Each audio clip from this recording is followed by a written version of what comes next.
80 anos, mas tem corpinho de 60. Lula afirma que disputará a presidência em 2026. CNN Brasil.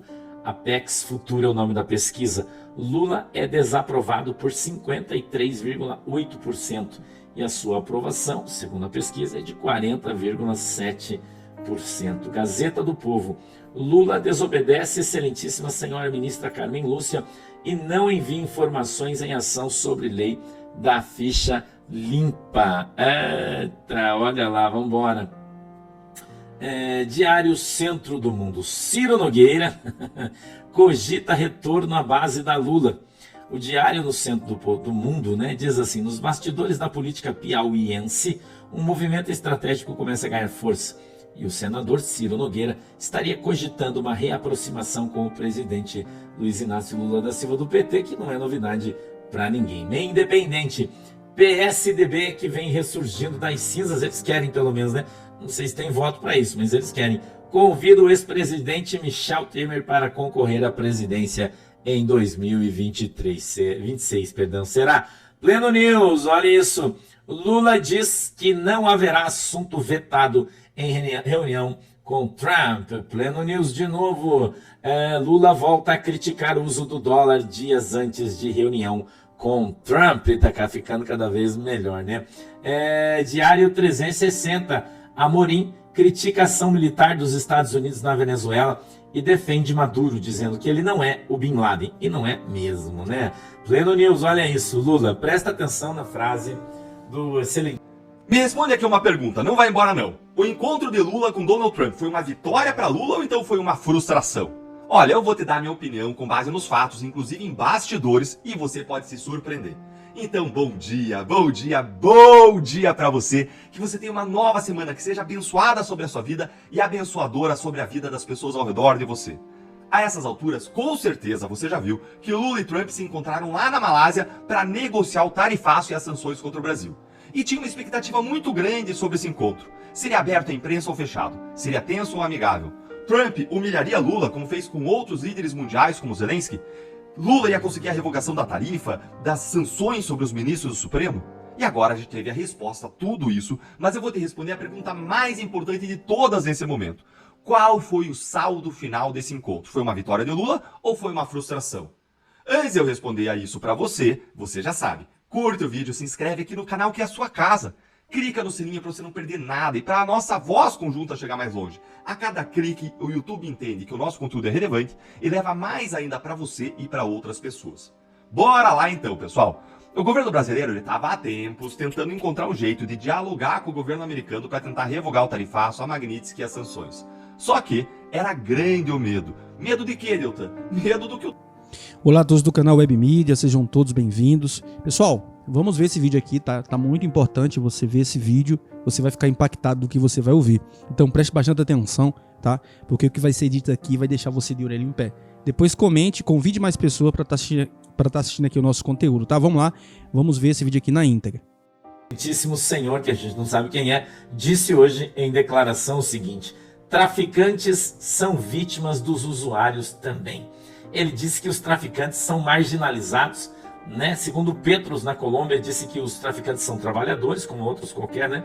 Produzindo seus produtos para vendê-los. Quem disse isso foi o presidente da Colômbia. E a gente está ouvindo coisas que jamais imaginou, né? Jamais a gente imaginou ouvir esse tipo de coisa, não é isso aí, Antônio Edmilson? Deus abençoe você. Olha isso. Space e Liberdade. Lula diz que os narcotraficantes que estão sendo mortos pelos Estados Unidos no Caribe são vítimas dos usuários. É isso aí que você está ouvindo. Os usuários são responsáveis pelos traficantes, que são vítimas dos usuários também, né? Revista Oeste. Olha, a gente tem que rir para não chorar, né, irmão? Gustavo Petro, que é primo do Maradona, chama narcotraficantes de trabalhadores, trabalhadores do pozinho do Satanás, né? Cláudio Dantas, olha o que ele está dizendo: falta pouco para chamar o Marcola de empreendedor injustiçado. Ai, meu Deus, a gente tá rindo, mas é para não chorar, né? Pleno News, nosso querido senador Flávio Bolsonaro sugere que Estados Unidos ataquem também barcos com drogas no Rio. Sério, não sei não, hein? Não fica falando, senador, que vai que começa a acontecer, vamos dizer que foi a tua boca, né? Metrópolis, Paulo Capelli. Ministro Lewandowski explica por que é contra classificar PCC como terrorista. Eu trouxe a matéria, eu vou ler para você. Ministro da Justiça e Segurança Pública, Ricardo Lewandowski, explicou por que não concorda com o projeto em tramitação na Câmara dos Deputados que equipara facções criminosas como PCC e Comando Vermelho a organizações terroristas. Segundo o ministro, a legislação atual diferencia facções criminosas de grupos terroristas. Ele afirma que o governo não tem interesse em confundir os dois conceitos. Grupos terroristas são aqueles que causam perturbação social, política grave e têm uma inclinação ideológica. Isso não acontece com as organizações criminosas, que são relativamente fáceis de se identificar, porque praticam crimes que não estão capitulados no Código Penal e na legislação extravagante. Grupos terroristas são organizações de outra natureza e não temos nenhuma intenção de confundir os dois conceitos, afirmou Lewandowski.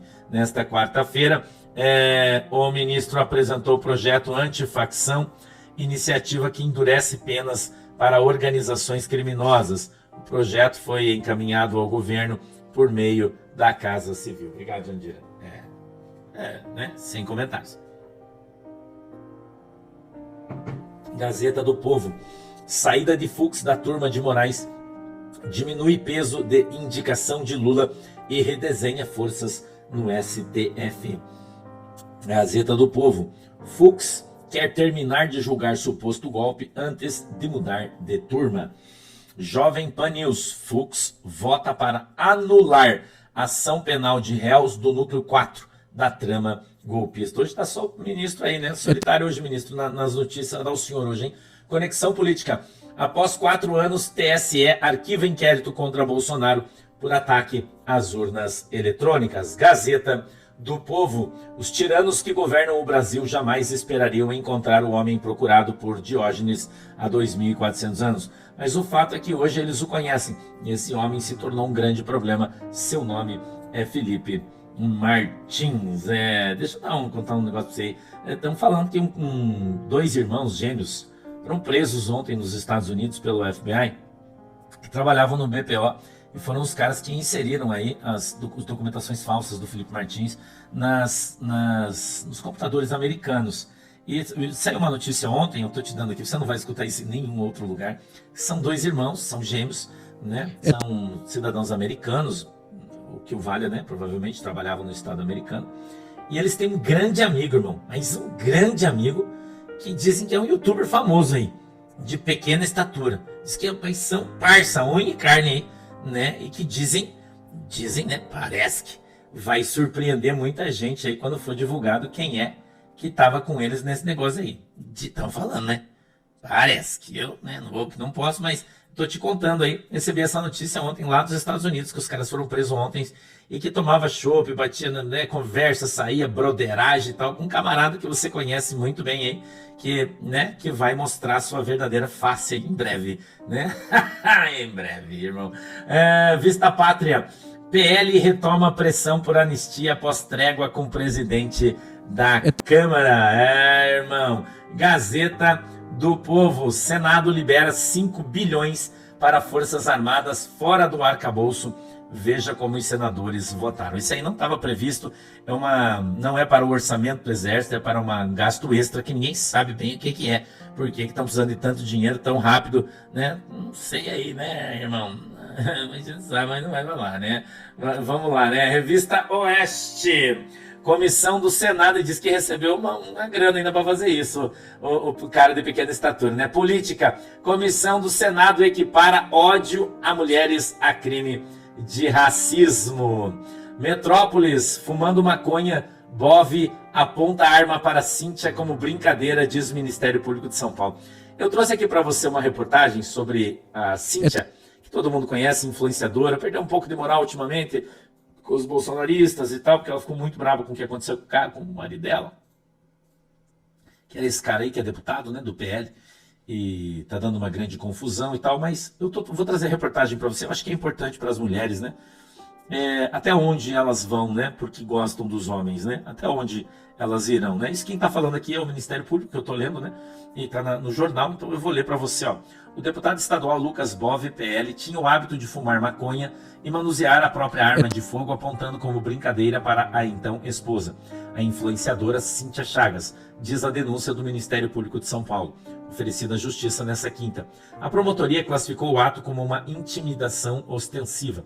Em uma ocasião específica, em julho de 2024, Bove teria fumado maconha e apertado o mamilo de Cíntia enquanto ela estava na presença de uma amiga dela, o que ele fazia frequentemente, de acordo com a denúncia obtida pelo Metrópolis. O parlamentar chegou a passar a mão debaixo da roupa da então esposa naquele episódio, dizendo para outra mulher presente, abre aspas, olha o que eu faço com sua amiga, fecha aspas. A situação teria deixado as duas constrangidas. E aí, no caso, teria uma testemunha, né?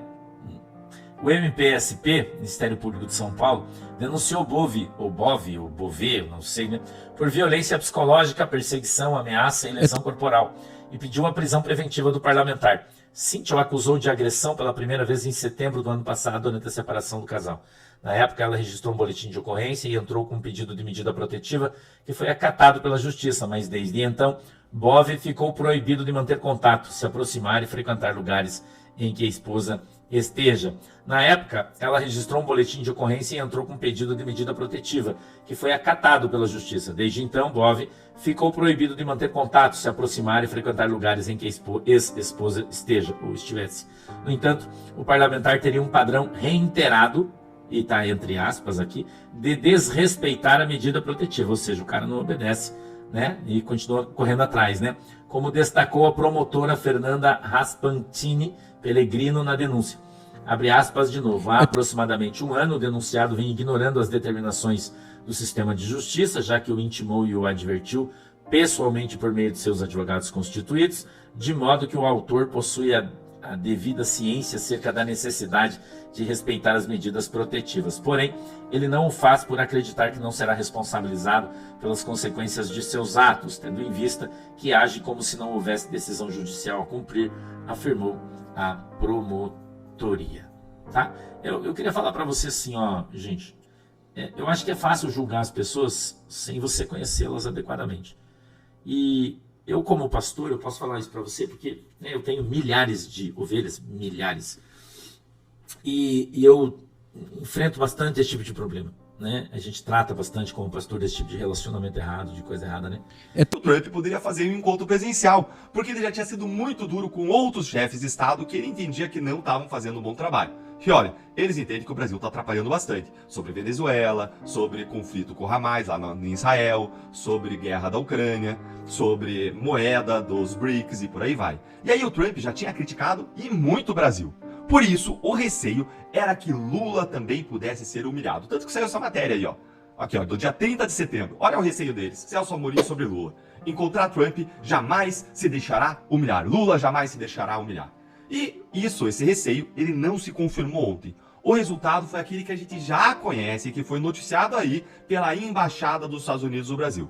Trump e Lula se reuniram com seus principais assessores, sem humilhações. E o Trump falou bastante com a imprensa, disse que era uma honra se encontrar com Lula. E aí é preciso a gente lembrar que todo o discurso do Trump é feito de modo aí protocolar. Não tem como a gente dizer o que realmente pensa o presidente americano sobre o presidente brasileiro, porque o Trump falou ali como chefe de Estado. E ele esconde as suas cartas na mesa de negociação. Isso é o que está no livro dele de negociação. Mas tem alguns detalhes importantes e bastidores sobre tudo o que aconteceu ontem, que eu vou trazer para você agora e que nos permite ver, como um buraquinho ali de fechadura, o que realmente está acontecendo e formar nossa opinião.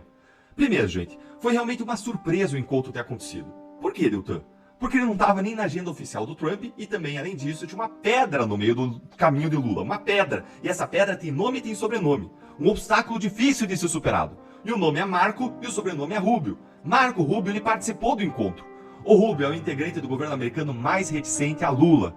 Mas Trump não deu grande destaque ao Rubio nessa reunião. Para vocês entenderem a dificuldade dessa negociação, dá uma olhadinha aqui comigo no que o Rubio falou antes do encontro. Palavras dele, aspas aqui, tiradas da CNN. Obviamente temos alguns problemas com o Brasil, particularmente com a forma como eles têm tratado alguns de seus juízes, com o setor digital nos Estados Unidos, com os indivíduos localizados nos Estados Unidos por meio de testagens das redes sociais que estão sendo aí censurados, perseguidos, disse Rubio. teremos que lidar com isso também. Isso se tornou um problema em tudo isso. Mas o presidente vai explorar se há maneiras de resolver tudo isso, porque achamos que será benéfico. Vai levar algum tempo, disse Marco Rubio. E é importante aqui trazer alguns detalhes aqui para explicar que, apesar de existir na imprensa, na mídia militante lulista, apesar de existir no governo o discurso de que houve uma vitória do governo Lula, o fato é que a reunião acabou e Lula saiu de lá com as mãos abanando, com o tarifaço mantido, com as sanções da Magnitsky aplicáveis, tanto a Alexandre de Moraes como a sua esposa, além das demais sanções de revogação de visto contra autoridades brasileiras. A gente teve um encontro na ONU, primeiro, ali na antessala ali do lugar do discurso entre o Lula e o Trump. Depois teve o telefonema entre os dois. Agora a reunião presencial e nada. Não aconteceu nada. O governo está patinando. E quem diz, não sou eu não. Olha aqui outro bastidor. Veja só como os empresários brasileiros eles ficaram frustrados com o resultado prático do encontro, segundo Jamil Chad no UOL.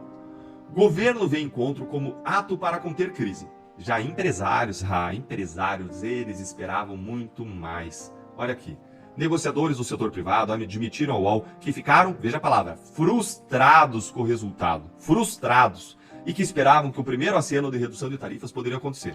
Foi um banho de água fria. Gente, a palavra então é frustração. Claro que eles não iam se identificar aí nessa fala, por receio até de retaliação do governo Lula. Mas a palavra é frustração, é banho de água fria. Pode sair com essa imagem. Imagina lá os dois, um banho de água fria nos brasileiros, a partir desse encontro. Esse encontro, na verdade, teria sido, segundo o governo Lula, para iniciar as conversas. Mas é algo que o governo está fazendo sem parar desde a ONU. Não sai do lugar. O que Lula conseguiu foi apenas começar uma conversa e nada garante que ele vai sair vitorioso dessas conversas. Olha, se você considera isso uma vitória, ok, bom pra você, mas também vai ter gente, como eu, que vai dizer que não teve novidade. Inclusive, como a gente viu, tem muitos empresários reclamando. Na minha opinião, gente, vou te dar a minha opinião agora. O que vai determinar se essa reunião de ontem foi um sucesso ou fracasso, vai ser o resultado que virá nas próximas semanas. Ou seja, essa reunião vai ser avaliada pelas suas consequências. Eu torço que o tarifaço caia, mais que a Magnitsky seja mantida, mas a minha aposta é que Lula não vai conseguir nada que não sejam concessões pontuais e autointeressadas dos americanos. Tipo a retirada da tarifa da carne, que os Estados Unidos vão querer fazer porque o preço da carne subiu lá e interessa para eles importar do Brasil sem tarifa. Agora eu quero ouvir a tua opinião. O que você achou desse encontro, hein? O Lula conseguiu atingir alguma coisa? Foi uma vitória? Foi um fracasso? Foi um banho de água fria? Deixa a tua opinião aqui nos comentários, quero ouvir o que você pensa. Então é isso aí, pessoal. Agradeço a vocês por ter ficado até o finalzinho. Peço a vocês que deixem seu like, compartilhe, convide mais pessoas para estar assistindo aqui o nosso conteúdo, tá bom? Fiquem todos com Deus. Em nome de Jesus, até um próximo vídeo. Assim, se Deus permitir, que Deus continue abençoando a sua casa, a sua família, em nome de Jesus.